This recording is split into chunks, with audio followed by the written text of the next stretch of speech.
तुम्ही कधी देवांची स्वारी ऐतिहासिक पद्धतीने नदी व समुद्र पार करण्यासाठी 2025 मध्ये नदी व समुद्रावर सेतू बांधलेला पाहिला आहे का? हाय, मी सरोज पेडणेकर, कोकणचा फोटोग्राफर. आता मी आहे मालवण आणि देवगड या दोन तालुक्यांना जोडणाऱ्या आचरा नदीवरील पुलावर. देवांची स्वारी पूर्वपार वाटेने नदी पार करण्यासाठी नदीमध्ये सेतू बांधण्यात आलेला आहे. तो सेतू आता तुम्ही बघू शकता. 1986 नंतर 40 वर्षांनी इनामदार श्रीदेव रामेश्वर आणि श्रीदेव कुणकेश्वर यांच्या भेटीचा योग आला आहे.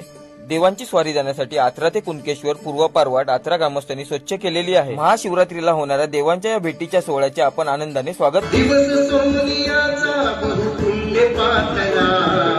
आचऱ्याचा राजा, आचऱ्याचा रामेश्वर, आचऱ्याचा राजा आज कुणकेश्वरी, कुणकेश्वरी, कुणकेश्वरी चालला.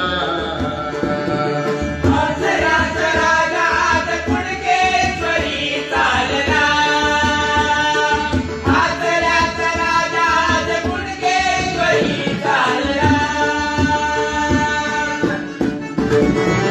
39 वर्षांनी होते आहे थेट, 39 वर्षांनी होते आहे थेट, भावाभावांची संस्थानिक थाटाची ही भेट, भावाभावांची संस्थानिक थाटाची ही भेट.